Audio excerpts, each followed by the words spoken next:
baiser aux femmes? Je ne sais pas. Menteur. Bon, si vous voulez, tout a été dit, et puis, objectivement, alors moi c'est très drôle, c'est en vieillissant que j'ai aimé Belmondo. Parce que, pourquoi? Parce que Belmondo c'était les films de l'été, c'est les films où on s'ennuyait. On s'ennuyait, pas dans les films eux-mêmes, mais c'était les films, vous vous rappelez, on les passait en boucle en juillet-août parce qu'il n'y avait pas de programmation sur les chaînes. Alors quand vous êtes un gamin et que vous êtes tout seul à la campagne, bah, les journées sont longues, quoi.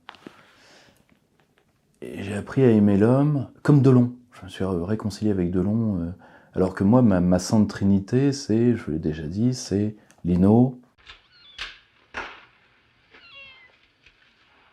Alors, il dort le gros con?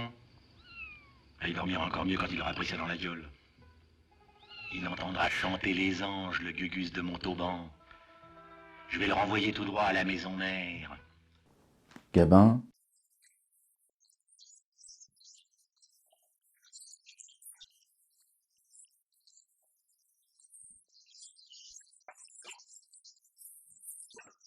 Kremer. Je m'appelle Gilbert.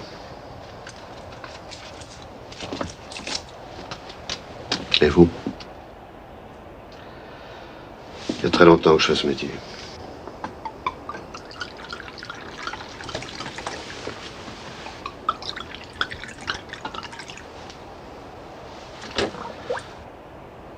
À votre santé, monsieur. À la tienne, Coco. Mais j'ai appris, premièrement, à aimer l'homme Delon et à aimer l'homme Belmondo. C'est drôle parce que j'ai eu le même rapport avec les deux hommes et avec les deux, alors que c'est deux acteurs très différents. Il y a le côté très solaire de Belmondo, qui est un homme de la fête, de la joyeuseté, de la joie de vivre, qui a été élevé aussi dans un milieu très solaire. C'est bien au monsieur Anglais du 6e que j'ai l'honneur de parler. Oui. Je suis à bout, monsieur. Qu'est-ce qui se passe chez vous? Il se passe que je vous emmerde, monsieur. Vous, votre affreux boudin de femme, et votre sale chat.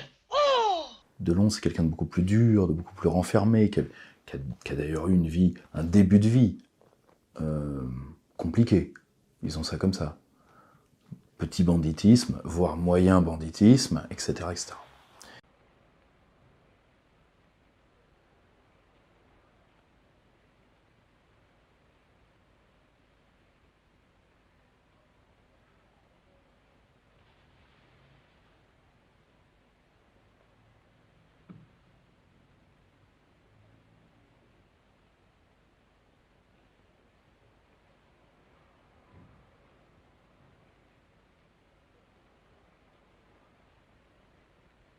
Joue.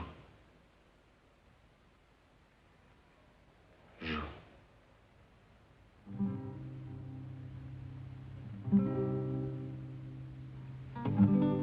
Pour moi. Mais quand j'ai su que Delon avait racheté l'un des textes des appels du général pour ne pas qu'il parte aux États-Unis, pour les offrir à la France, je me suis dit, oui, monsieur. Homme ou femme pour illustrer un nouveau billet de banque? Je dirais Charles de Gaulle ou Brigitte Bardot, et pourquoi pas les deux. Il faut quand même voir que Delon, c'est un mec qui est en face de Lino, en face de Lino et en face de Gabin, tu vois, dans le clan des Siciliens. Tu vois. On oublie que Belmondo, vous avez une scène extraordinaire qui se passe dans un avion qui termine d'ailleurs par la mort d'un des personnages qui est joué par Kremer. Une scène extraordinaire qui se termine sur une citation d'Oscar Wilde. Du calme, je vous en prie. N'avancez pas. Il est peut-être armé. Non. Nous ne savons absolument pas qui est cet homme.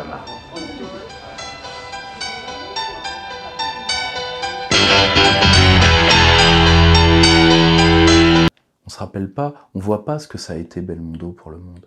On m'a reproché une phrase, j'avais dit Bébel est mort mais moins que le cinéma français. J'en avais fait une autre qui était Bébel est mort du jardin vivant, je savais pas ce qu'il y a de pire. Et on me dit oui, bah alors tout le monde monte au créneau pour la défense de Jean Dujardin. Je n'attaque absolument pas Jean Dujardin à titre personnel. Je fais un constat sur ce qu'était Belmondo, sur ce qu'est, et comme Dujardin est l'acteur le plus connu de cette toute jeune génération, j'utilise lui, mais c'est il faut bien comprendre qu'aujourd'hui, les 3 derniers grands acteurs français, une fois que Delon sera mort, c'est Depardieu, Tchéky Garriot et Jean Reno. Féminin, c'est encore pire. Ou alors vous pensez que Marion Cotillard, parce qu'elle a pu jouer une scène à peu près correcte face à Christian Bale, qu'elle est notre ambassadrice. Bah, si c'est le cas, c'est dramatique. Excusez-moi, c'est dramatique. Tchéky Garriot, Depardieu et Jean Reno sont les seuls qui parlent au monde du cinéma français, d'accord? On se rend pas compte ce que ça a été le cinéma français. On se rend pas compte ce que ça a été un mec comme Belmondo. Belmondo, ils en ont fait des mangas au Japon. Cobra, c'est Belmondo. Le manga Cobra, c'est Belmondo, le héros. Tu vois, blond, etc., c'est lui. C'est un hommage à Belmondo. On se rend pas compte, mais c'est Ennio Morricone qui fait la bande-son du Professionnel.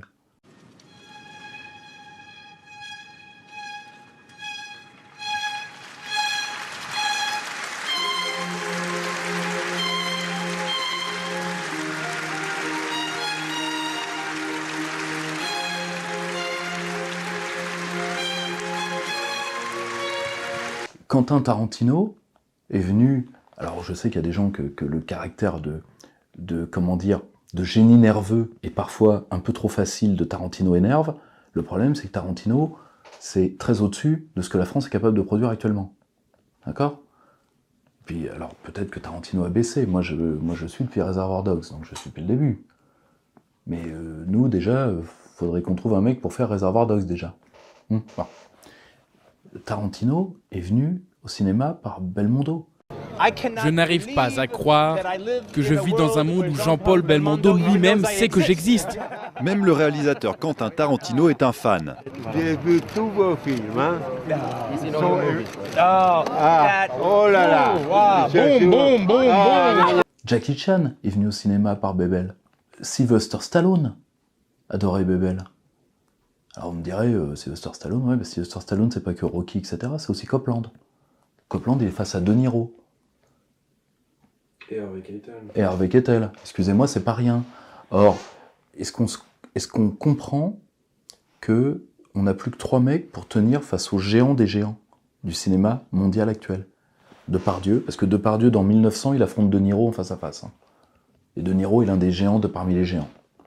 C'est l'un des plus grands acteurs des années 70 à nos jours. Cyrano de Bergerac. Alors, qui est extraordinaire. La tirade, c'est un peu court, jeune homme. Là, c'est du grand Depardieu. Voilà ce qu'à peu près, mon cher, vous m'auriez dit si vous aviez un peu de lettres et d'esprit. Mais d'esprit, oh, le plus lamentable des êtres, vous n'en eûtes jamais un atome. Et de lettres, vous n'avez que les 3 qui forment le mot « sot ». Jean Reno, c'est l'un des seuls acteurs français qui parle à toute l'Asie. Alors, il y a un culte dans une partie de l'Asie pour Jean Reno. Et Jean Reno, c'est quand même quelqu'un qui est capable d'être un ambassadeur français à l'international. Et c'est un très grand acteur. Et qui n'a pas pris une seule ride. Qui n'a pas pris une seule ride. Et puis, il affronte Gary Oldman, hein, quand même, dans les rangs. Gary Oldman, qui est un des acteurs, là encore, de rang mondial. Tchéky Garriot, dans The Patriot, il est en face de Gibson. Mel Gibson, qui n'est pas uniquement un des plus grands acteurs de ce monde, qui est aussi un des meilleurs réalisateurs à mes yeux, et pas uniquement au mien, qui, à la rigueur, manquerait de légitimité. Quoi qu'on pense de ce qu'on lui reproche dans sa vie privée, qui finalement n'intéresse personne. Hein, ou alors, si on veut jouer à ça, on va aller chercher dans la vie privée de Roman Polanski, de quelques autres, et l'on va rigoler 2 minutes. Et Bébel, c'était ça, Alain Delon, c'était ça. C'est à l'époque où le cinéma français était au niveau du cinéma, du cinéma le plus puissant de l'époque, était le cinéma américain. Est-ce qu'on se rend compte qu'aujourd'hui, vous avez le grand cinéma asiatique, qui pour moi est vraiment très au-dessus, particulièrement le cinéma coréen. Vous avez encore le cinéma américain qui a de très beaux restes, quoi qu'on en pense. Et le cinéma français a dévié complètement et maintenant est à la mesure de ce qu'est le cinéma allemand. C'est-à-dire une sorte d'épisode de Derrick amélioré. Alors que par exemple le cinéma anglais, la puissance d'Hollywood, c'est des acteurs anglais pour les 2 tiers. Alors vous me direz, c'est un peuple d'acteurs peut-être, mais prenez l'Espagne. L'Espagne fait de très très bons films, entre autres en science-fiction. Alors pourquoi? Et nous, on a calqué, c'est la méthode un peu du Jardin, on fait des films qui sont des suites de scénettes Canal+. Or, du Jardin est très très bon dans les scénettes Canal+. Moi, je l'adorais dans Nous c'est nous. Vous voyez Sagave, ça n'a pas pris une ride. Bonjour, nous allons rêver ensemble. Rêver que nous appartenons à ces grandes familles aristocratiques.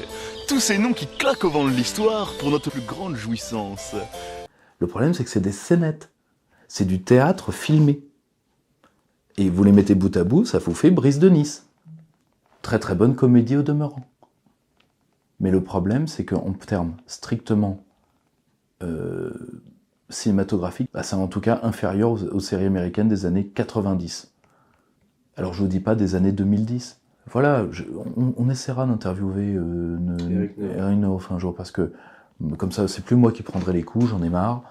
Eh ben, vous savez, moi je vais voir 200 films français par an sur les 250 qui sortent et je n'en pouvais plus. Je suis payé pour ça, mais j'avais l'impression, comme le cinéma ne valait rien, que j'en avais pour mon argent, comme je ne paye pas ma place.